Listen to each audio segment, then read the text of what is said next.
Salut à tous, j'espère que vous allez bien. Donc on se retrouve aujourd'hui dans une nouvelle vidéo. Pour la première fois, je pense que je vais faire cette vidéo là. C'est la vidéo favori et flop tout simplement. Je l'avais jamais fait auparavant, donc c'est ma première. Voilà, n'hésitez pas à me dire quel format vous préférez. Là je vais vous montrer les produits individuellement. Est-ce que vous préférez que je les applique? Si cette vidéo vous intéresse, je vous laisse avec la suite de la vidéo. Donc tout d'abord, côté fond de teint, j'ai beaucoup aimé utiliser ce fond de teint-ci. C'est le HD Liquid Coverage de chez Catrice. Alors moi j'ai la teinte Ivory Beige, c'est la teinte 005. Donc c'est un flacon en verre et c'est un flacon pipette. Franchement comme ça, il me paye pas de mine ce fond de teint là. En texture vraiment, je sais pas si vous verrez comment c'est fluide. Il a une couvrance franchement moyenne je dirais. Mais il est super beau sur la peau, marque pas la peau. Ce fond de teint là, j'ai beaucoup aimé l'utiliser. Ils disent que c'est un fond de teint mat. Moi, je trouve pas qu'il soit complètement mat. Je dirais semi-mat, parce qu'il laisse un effet un peu brillant. Pas trop, mais c'est pas totalement mat. Vous savez que moi, j'ai les produits totalement mat, je les supporte pas sur ma peau, parce que ça marque tout de suite mes petites zones, vous voyez, mes petits plis, etc. Mais ce fond de teint là, franchement, en plus, il coûte 6-7 € je crois. Il est extraordinaire. C'est vraiment le seul que j'ai utilisé ces derniers temps.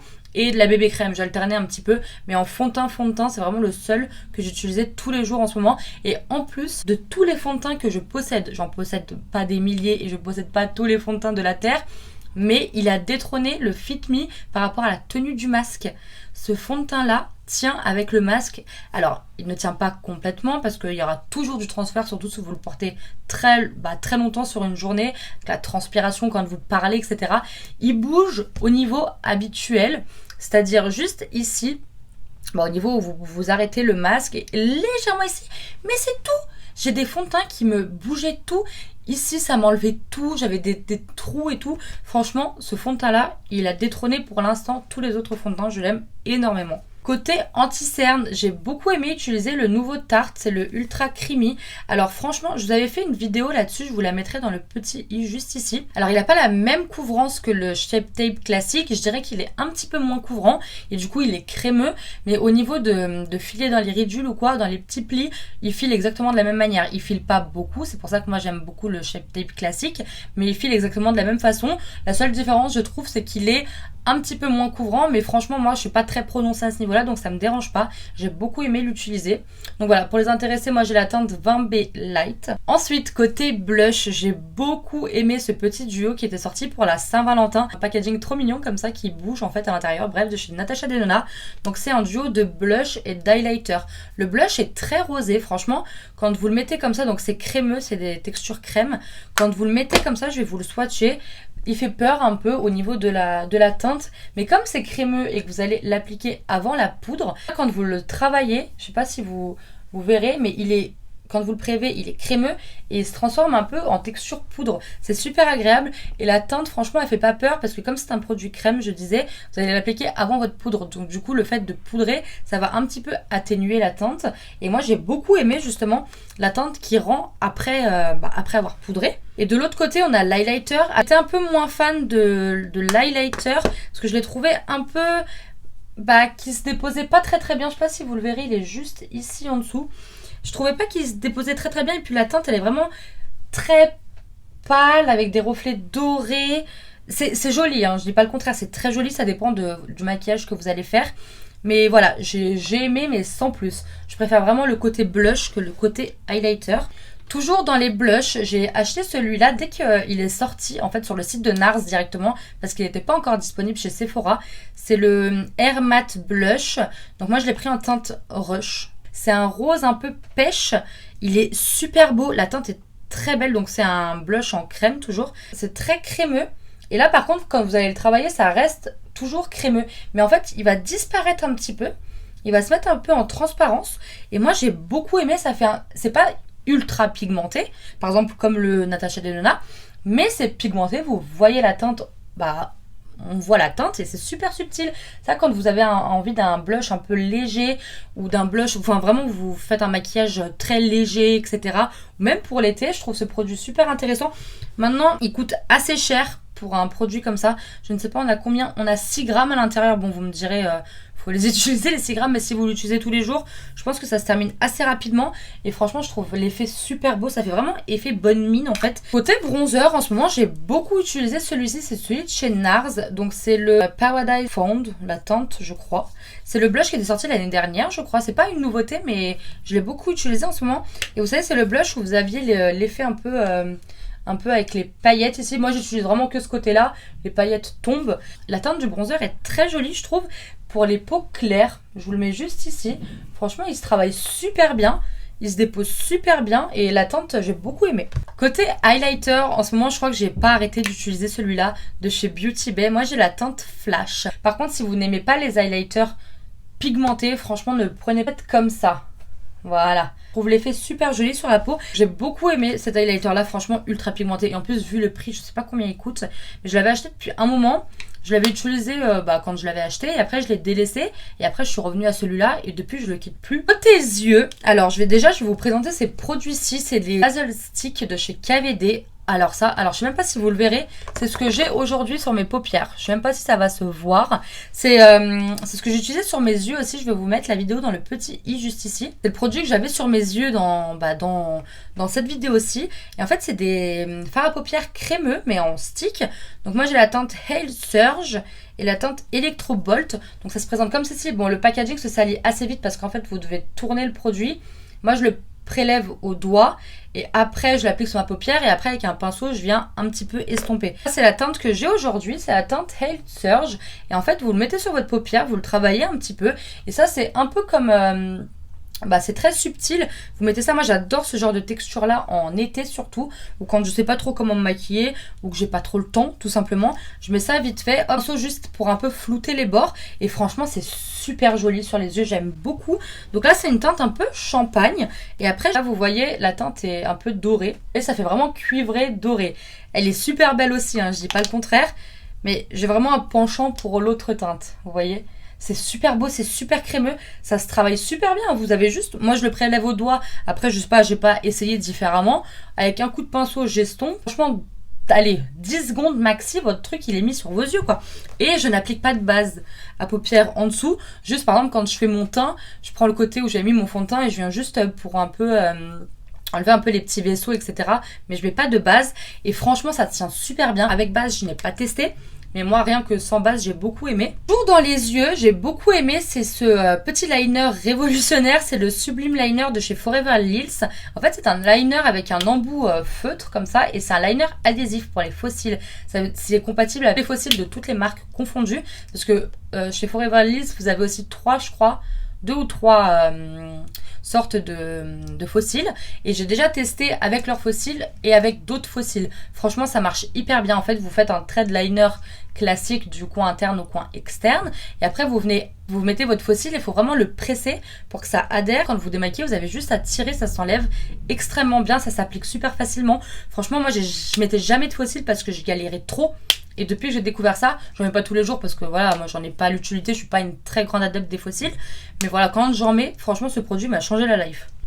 Un mascara que j'ai beaucoup utilisé en ce moment, c'est le Anastasia Beverly Hills, le Lash Boag, qui est comme ceci. Franchement ce mascara, il fait un effet, déjà la brosse, alors c'est pas le genre de brosse que habituellement me transcende quoi. C'est le même genre de brosse que le Better Than Sex. C'est un peu le même genre de brosse que le Better Than Sex.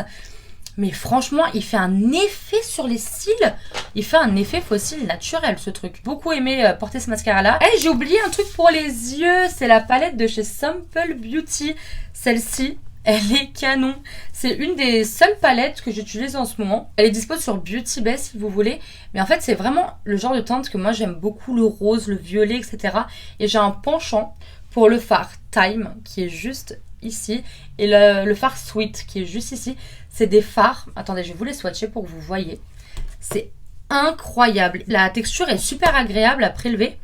Mais ils ont des reflets ces fards là. Alors je sais pas si vous les verrez bien.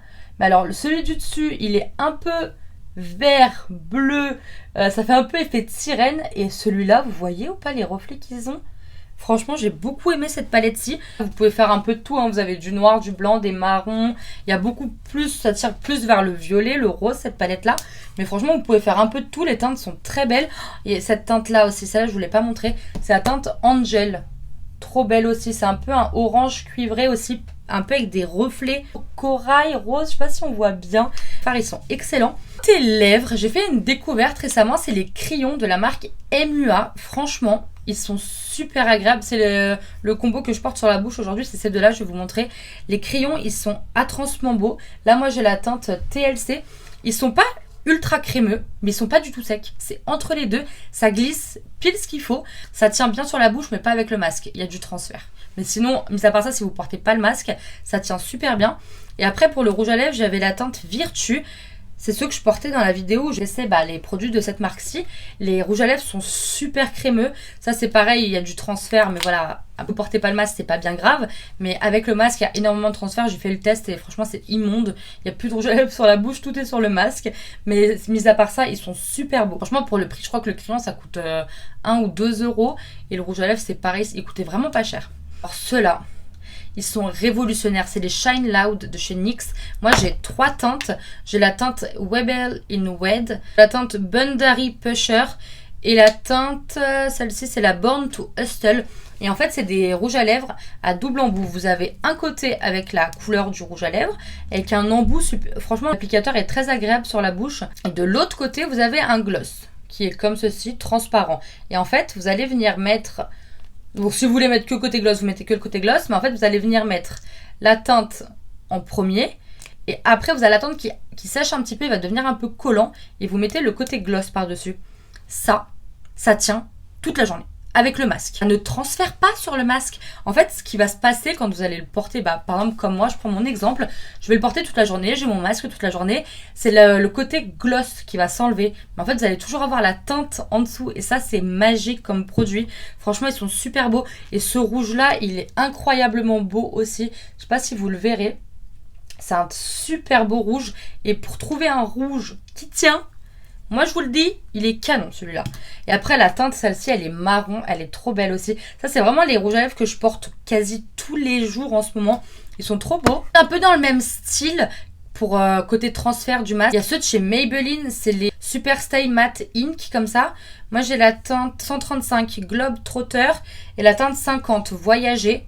Ça, c'est pareil. Par contre, quand vous les mettez, pour les démaquiller, c'est une horreur. Ils sont hyper durs à enlever des lèvres. Mais alors, ça transférera pas. Et vous voyez, c'est un peu le même genre d'embout. J'aime beaucoup ce genre d'embout-là. Et les teintes sont pas mal aussi. Alors, le prune, là, je l'ai un peu moins porté. Le prune, c'est celui-ci. J'ai beaucoup plus porté cette teinte-ci. Mais franchement, ils tiennent extrêmement bien. Vous voyez, ça fait un peu un marron, un peu avec des reflets orange, rouge, trop beau. Franchement, j'ai que un produit, c'est cette crème-ci de chez Rituals. C'est la Ritual of Dao. L'odeur de cette crème, je crois que il me reste pas beaucoup d'utilisation dans le pot. Elle sent trop bon. Ça sent le propre, ça sent une odeur, j'arrive même pas à vous décrire tellement qu'elle sent bon. Je viens de vous faire une vidéo avec un haul. Et en fait, j'avais été chez Rituals. Vous voyez comment c'est compliqué à enlever les rouges à lèvres. Je suis en train d'essayer de laver à la lingette, ça va pas partir. On changeait le packaging et même le nom. Parce qu'en fait, je voulais cette crème, je voulais me racheter un peu des trucs de cette gamme-là. Je me demandais, vous l'avez plus et tout. Et en fait, il me dit, le mec chez Rituals, il me dit, en fait, maintenant, c'est celle-ci. C'est la Ritual of Jing. Je sais pas si c'est comme ça que ça se dit. Donc, c'est la gamme verte avec le bouchon blanc. Exactement la même senteur. Alors, je sais pas, peut-être que ça, c'était une édition limitée et que du coup, ils ont retransféré la même odeur là-dedans. Mais totalement similaires, ça sent super bon. Côté flop, c'est sans surprise que vous aurez ces deux produits-ci que j'ai retestés séparément. Oh, mais ce truc-là, là, je pense que j'ai jamais essayé un anti-cerne aussi catastrophique. Il fait bouger toute la matière dessous. Ça fait vraiment un effet dégueulasse. Et le fond de teint, je le retestais et franchement, je suis pas hyper conquise. Déjà que ce soit l'applicateur comme ça, je suis pas trop fan. Mais bon, ça, c'est qu'un détail. En soi, si l'applicateur est comme ça et que le produit est bon, c'est pas dérangeant. Mais là, l'applicateur est comme ça et le produit est immonde. Franchement, non, moi je suis pas. Sur ma peau, en tout cas, ça va pas fonctionner ces deux produits-là. Ainsi que la poudre à reflet flashback. Alors après, si c'est des genres de poudre, enfin, les reflets flashback ne vous dérangent pas. J'ai pas pu la tester vraiment, mais moi, rien que le fait qu'il y ait des reflets flashback, je ne peux pas. Cette base-ci aussi, c'est la Bright Maker de chez NYX. J'ai pas du tout aimé. Alors franchement, elle est très jolie quand vous l'appliquez seule. Ça fait un effet un peu lumineux, etc. Mais je trouve que ça marche pas très bien avec le fond de teint. Je sais pas, il se passe un truc, je l'ai essayé, je l'avais déjà essayé, ça avait fait une catastrophe avec un nouveau fond de teint. J'avais eu les deux en même temps. Et après, j'ai réessayé le fond de teint individuellement et la base individuellement. Et franchement, j'aime pas. Même avec d'autres fonds de teint, j'ai pas aimé le rendu. J'ai beaucoup aimé ce primer-ci. Je suis désolée, j'ai oublié de l'inclure tout à l'heure. Mais en prenant celle-là, j'ai pensé à celle-ci. C'est la Marshmallow de chez NYX. Oh, cette base, alors déjà, qu'elles sont ultra bon le marshmallow, qu'elle a une texture de marshmallow. Je l'avais testé aussi au mois de février, je crois déjà maintenant. Elle a une texture, franchement, mais elle lisse la peau. Mais je crois que j'ai jamais eu une base qui lissait autant la peau. Elle est super agréable. Franchement, j'ai beaucoup aimé. Ça se comporte très bien avec tous les fonds de teint. Moi, je l'ai essayé avec plusieurs fonds de teint. Je sais pas si vous verrez, mais ça lisse, ça unifie. Franchement, trop beau. Du coup, je disais que j'avais essayé avec plusieurs fonds de teint. Et ça se comporte très bien avec. Donc franchement, j'ai beaucoup aimé. Et du coup, celle-ci, pas du tout. Voilà. Donc voilà pour cette vidéo. N'hésitez pas à me dire en commentaire ce que vous en avez pensé. On a des produits en commun, que ce soit en top ou en flop aussi. Dites-moi ça en commentaire. Si la vidéo vous a plu, n'hésitez pas à la liker en mettant un petit pouce en l'air et à vous abonner à ma chaîne juste en dessous en cliquant sur le petit bouton s'abonner. Et n'hésitez pas aussi à activer la petite cloche si vous voulez être alerté à chaque vidéo que je poste. Voilà. En attendant une prochaine vidéo, moi je vous dis à très vite et prenez soin de vous.